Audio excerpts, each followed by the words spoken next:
24 अक्टूबर 1929 इस दिन को ब्लैक थर्सडे कहा जाता है। पर ऐसा क्यों? ऐसा क्या हुआ था इस दिन? आइए जानने की कोशिश करते हैं।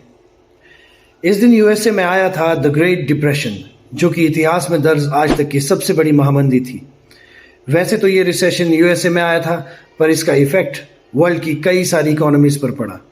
ये रिसेशन कैसे आया, इसके आने से क्या असर हुआ और इकोनॉमीज को इस रिसेशन से कैसे रिवाइव किया गया, आइए मिलके जानते हैं। इसकी शुरुआत होती है फर्स्ट वर्ल्ड वॉर से। फर्स्ट वर्ल्ड वॉर से पहले यूरोप में आए इंडस्ट्रियल रेवोल्यूशन की वजह से यूरोप बहुत सारी चीज़ें दूसरी कंट्रीज़ को एक्सपोर्ट करता था।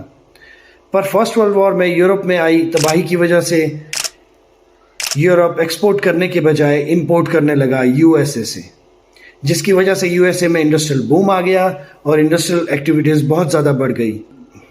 कंपनीज को होने वाले मुनाफे को देख बैंक ने इन कंपनीज को ढेर सारे लोन्स देना शुरू कर दिया, वो भी बिना कोलेट्रल के।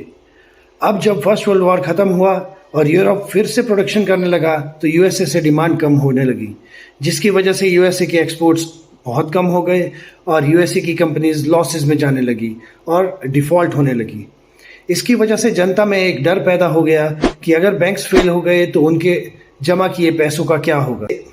इसके बाद लोगों ने बैंकों से अपने पैसे निकलवाने शुरू कर दिए, जिसके कारण यूएसए में कई बैंक्स फेल हो गए।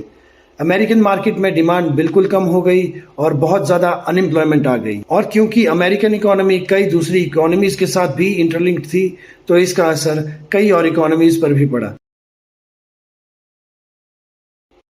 ये सब 1920s में हो रहा था और फाइनली 24 अक्टूबर 1929 को अमेरिका की वॉल स्ट्रीट स्टॉक एक्सचेंज बुरी तरह से क्रैश हुई और इस दिन था थर्सडे। इसीलिए इस दिन को ब्लैक थर्सडे कहा जाने लगा। अब बात करते हैं इकोनॉमीज के रिवाइवल की। 1929 से 1933 तक बहुत सारे मेजर्स लिए गए, बट इकोनॉमी रिवाइव नहीं हो पाई। 1933 में अमेरिका के प्रेसिडेंट बने फ्रैंकलिन डी रूजवेल्ट, जिन्होंने एक नया प्रोग्राम लॉन्च किया जिसका नाम था न्यू डील, जिससे यूएसए में कई सारे रिफॉर्म्स लाए गए जो कि मददगार साबित हुए इकोनॉमी को रिवाइव करने में।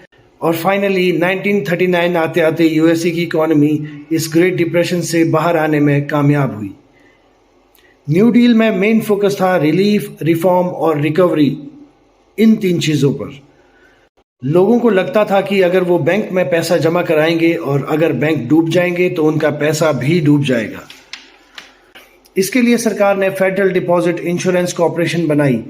सरकार ने कहा कि ये कॉर्पोरेशन आपको आपके जमा कराए पैसों के बदले में इंश्योरेंस देगी, ताकि अगर बैंक्स डूब भी जाएं तो भी आपका पैसा ना डूबे, जिसकी वजह से लोगों में बैंक पर फिर से भरोसा जागा और लोग बैंक्स में पैसा डिपॉजिट करने लगे। बैंकिंग में बहुत सारे रिफॉर्म्स लाए गए, जैसे कि बैंक्स पर रोक लगाई गई कि वो अपना पैसा स्टॉक एक्सचेंज में या स्टॉक मार्केट में इन्वेस्ट नहीं कर सकते, ताकि अगर स्टॉक मार्केट फेल भी हो जाए तो भी बैंक्स फेल ना हो। अनएम्प्लॉयमेंट को टैकल करने के लिए सरकार ने सिविल कॉर्पोरेशन कॉर्प्स को इस्टेब्लिश किया। इनका काम था अनएम्प्लॉयड लोगों को लो वेजेस एम्प्लॉयमेंट देने का, ताकि लोगों के पास कुछ पैसा आए और वो मार्केट जाएं और ख़रीदारी करें, जिससे डिमांड बढ़े और कंपनीज रिवाइव हो उन डिमांड्स को फुलफिल करने के लिए। इंडस्ट्रीज़ को रिवाइव करने के लिए गवर्नमेंट ने लाया नेशनल इंडस्ट्रियल रिकवरी एक्ट, जिसके अंतर्गत रिवाइव किया गया बहुत सी डूब चुकी कंपनीज को। एग्रीकल्चर एडजस्टमेंट एडमिनिस्ट्रेशन को इस्टेब्लिश किया गया, जिससे एग्रीकल्चर में बहुत से रिफॉर्म्स लाए गए। अमेरिका ने इसके बाद अपनाई गुड नेबर्स पॉलिसी, जिससे कि वो अपने साथ लगती और दूसरी कंट्रीज के साथ अच्छे रिलेशनशिप बना रही थी, ताकि दूसरी कंपनीज के साथ ट्रेड को बढ़ाया और बूस्ट किया जा सके, क्योंकि अमेरिका जान चुका था कि ट्रेड से इकोनॉमी को रिवाइव किया जा सकता है। तो फाइनली इन सभी मेजर्स के चलते 1939 आने तक अमेरिकन इकोनॉमी कामयाब हुई द ग्रेट डिप्रेशन से बाहर आने में, और इसके बाद अमेरिकन इकोनॉमी ने पीछे मुड़ के कभी नहीं देखा। अगर आपको मेरा ये वीडियो पसंद आया हो तो प्लीज़ लाइक, शेयर और सब्सक्राइब कीजिएगा। Thank you.